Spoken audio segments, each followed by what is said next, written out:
로마서 8장의 18절부터 25절입니다.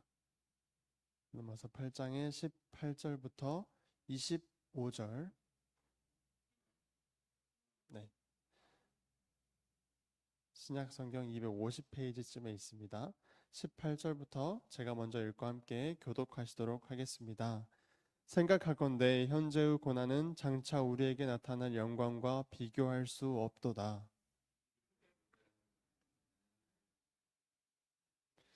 피조물이 허무한데 굴복하는 것은 자기 뜻이 아니요 오직 굴복하게 하시는 이로 말미암음이라.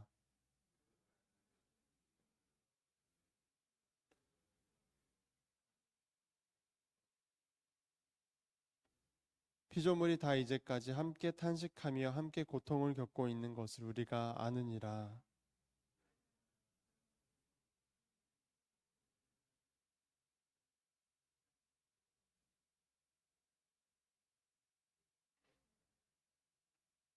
우리가 소망으로 구원을 얻었음에 보이는 소망이 소망이 아니니 보는 것을 누가 바라리요? 만일 우리가 보지 못하는 것을 바라면 참음으로 기다릴지니라.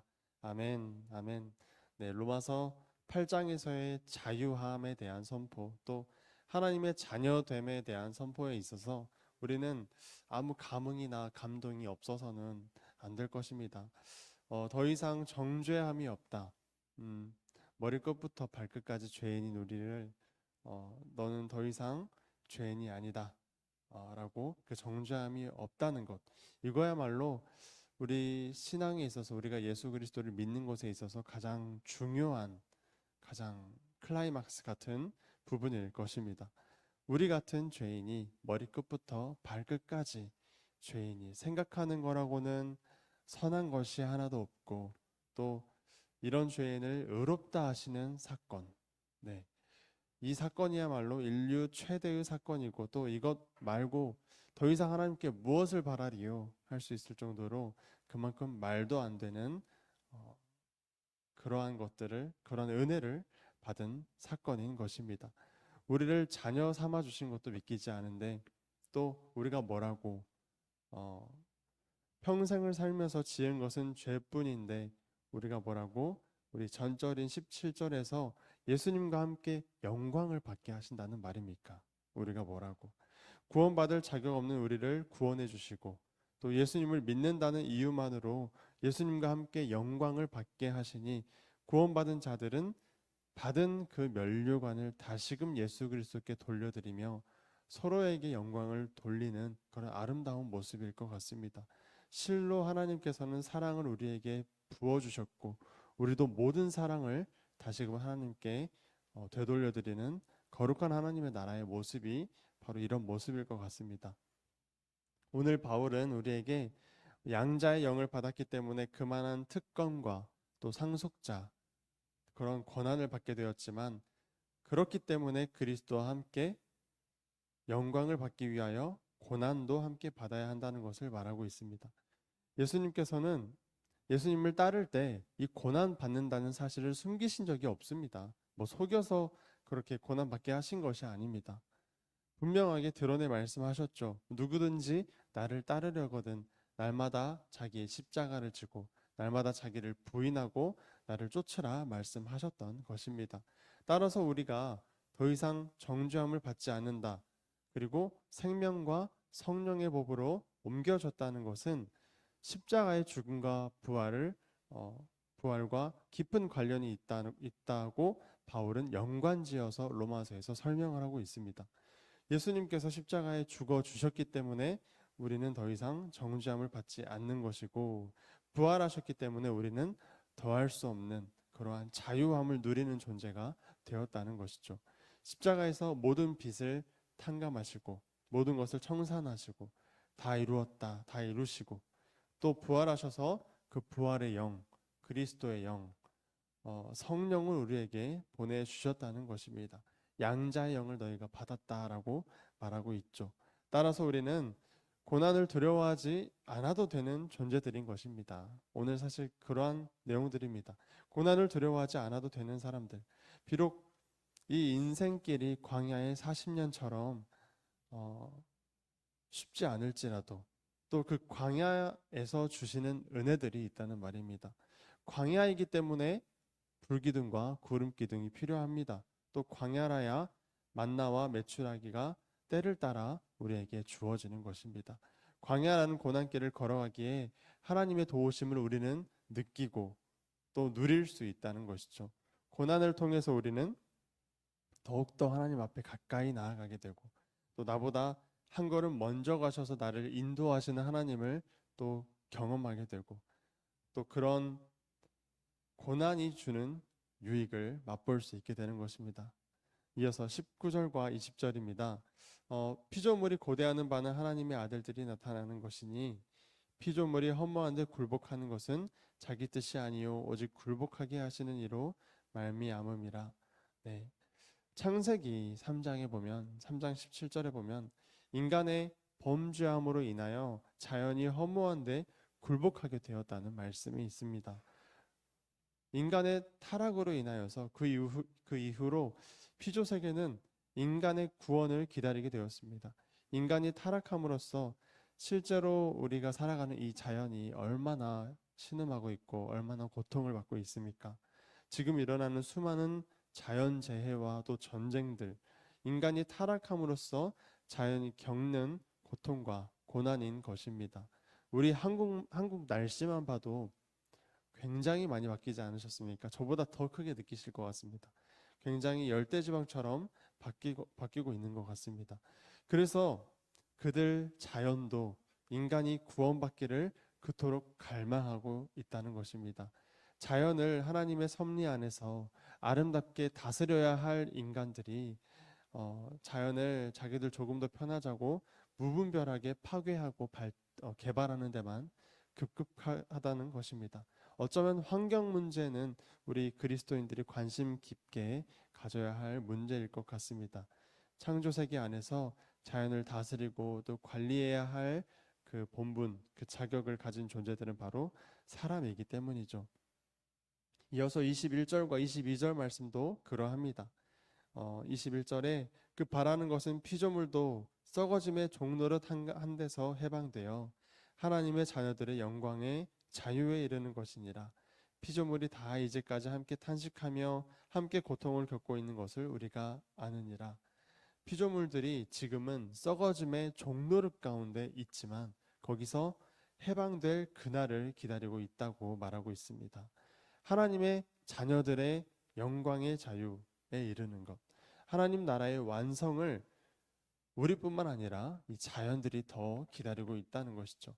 피조물이 이제까지 탄식하며 고통받고 있다라고 바울이 2000년 전에 말했습니다. 그런데 2000년이 지난 지금 얼마나 더 크고 더 잔인한 그런 고통을 이 자연은 겪고 있는 것이겠습니까? 그것을 생각한다면 하나님께서는 하루빨리 이 땅 가운데 오고 싶으실 것 같습니다. 하나님께서 직접 만드신 이 사람들의 고통과 자연들의 고통을 봐서라도 하루빨리 하나님의 나라를 완성시키시고 싶으실 것 같습니다. 지금은 사랑으로서 오래 참아 주실 뿐인 것이죠.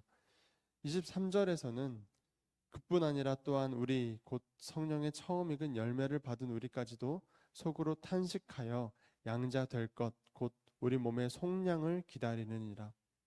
그뿐 아니라 라고 말하면서 자연뿐만 아니라 우리도 하나님의 나라를 기다려야 한다는 것입니다. 성령의 처음 익은 열매인 우리가 왜 기다릴까요? 바울은 이 육신에 대하여 육신으로는 죄의 법을, 마음으로는 하나님의 법을 섬긴다고 말합니다. 이 육신은 연약하여 자꾸만 죄의 법에 굴복하게 되는 것입니다. 그러나 마음으로는 하나님을 바라보며 하루빨리 이 몸을 벗어나 온전히 하나님만을 사랑하고 온전히 하나님만을 섬길 그날을 하나님의 자녀된 사람들은 기다리고 있다는 것입니다. 이 육신에서 죄된 육신에서 벗어나 새로운 육신을 입기를 예수 그리스도께서 부활하신 것처럼 말씀대로라면 성령으로 거듭 났으나 육체의 연약함을 입고서 이 땅을 살아가는 사람들, 세상이 아닌 하늘의 소망을 두고 하루빨리 육체의 속량을 기다리는 사람들이 진정한 하나님의 자녀들이고 신앙인들이란 말씀인 것입니다. 마지막 24절과 25절의 말씀입니다. 우리가 소망으로 구원을 얻었음에 보이는 소망이 소망이 아니니 보는 것을 누가 바라리요? 만일 우리가 보지 못하는 것을 바라면 참음으로 기다릴지니라. 말씀 그대로입니다. 우리가 구원을 얻은 것은 눈으로 보이는 것으로서 구원을 얻은 것이 아닙니다. 우리가 소망하는 그 구원은 하나님 나라를 향하는 소망이고 하나님과의 관계가 회복되는 것에 대한 소망인 것입니다. 눈에 보이는 그 무엇으로 구원을 얻을 수 있겠으며 눈에 보이는 것들 중에 선한 것이 무엇이 있겠습니까? 구원은 눈에 보이지 않는 것으로부터 옵니다. 그것을 우리는 믿음이라고 합니다. 만일 우리가 보지 못하는 것을 바라고 있다면 또 참음으로 인내함으로 기다려야 한다고 바울은 말하고 있습니다. 그렇다고 우리가 마냥 참고 기다리는 것이 고통스러울까요? 앞서 말했듯이 하나님께서는 광야 40년을 동행하신 것처럼 우리와 동행하십니다. 동행이란 같이 걷는다는 뜻입니다. 옆에서 같이 걷는데 같이 걷는 사람이라면 왜 모르겠습니까? 광야 40년을 이스라엘 백성들을 돌보시며 함께 걸으셨던 주님이 지금 우리의 인생이라는 광야 가운데서도 우리와 함께 걸으신다는 것을 꼭 기억하셨으면 좋겠습니다. 이 세상 모든 사람들이 눈에 보이는 것을 쫓고 또 눈에 보이는 것들을 바라고 갈망할지라도 우리는 보이지 않는 하나님의 나라, 또 하나님 나라의 하나님과의 올바른 관계를 더 갈망하고 구원받은 백성으로서 살아가는 참된 기쁨이 무엇인가? 그 기쁨을 더 갈망해야 하는 것입니다. 네, 오늘 말씀을 정리하자면 이 창조 세계가 하나님 나라를 고대하고 기다리는 것처럼 우리가 하나님 나라를 또 하나님의 의를 또 하나님께서 우리에게 나타내시고자 하는 참된 기쁨이 무엇인가? 하나님 안에서 사는 그 기쁨이 무엇인가? 하나님과 동행하는 것은 도대체 무엇인가에 대해서 더 갈망하고 궁금해 하셨으면 좋겠습니다. 어떤 눈에 보이는 것들을 쫓아가는 우리가 아니라 하나님 눈에 보이지 않는 것, 우리를 구원할 하나님의 나라를 더 소망하면서 나아가는 우리가 되었으면 좋겠습니다. 기도하겠습니다. 홀로 거룩하신 하나님 아버지, 우리로 구원받은 은혜를 하나님의 사랑을 예수 그리스도께서 십자가에 못 박히신 것에 대한 그 끝없는 깊은 은혜를 말씀을 통하여 깨닫게 하여 주시옵소서. 죄인이 구원받는 은혜, 죄인을 양자 삼아 주시는 은혜, 하나님 나라의 상속자로 삼아 주시는 은혜가 얼마나 큰지 여기 있는 모든 각 사람에게 성령님께서 말씀하여 주시옵소서. 그리하여 구원의 기쁨과 감격을 우리 삶에서 누리게 하시고 각 사람의 눈이 떠져서 우리보다 먼저 걸어가시는 하나님을 바라보고 위로를 얻게 하시고 아버지를 온전히 신뢰하며 세상을 바라보는 것이 아니라 하나를 바라보게 하여 주시옵소서. 우리 모든 삶을 통하여서 구원을 이루어 가실 삼위일체 하나님을 우리가 온전히 신뢰하오며 오늘 하루를 또 주님과 함께 동행하는 귀한 날 되게 하여 주시옵소서. 감사합니다. 주님, 예수님의 이름으로 기도드립니다. 아멘. 주기도문으로 예배를 마치도록 하겠습니다.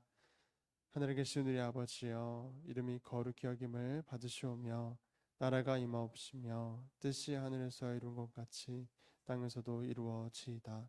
오늘날 우리에게 일용할 양식을 주옵시고 우리가 우리에게 죄 지은 자를 사하여 준 것 같이 우리 죄를 사하여 주옵시고 우리를 시험에 들게 하지 마옵시고 다만 악에서 구하옵소서.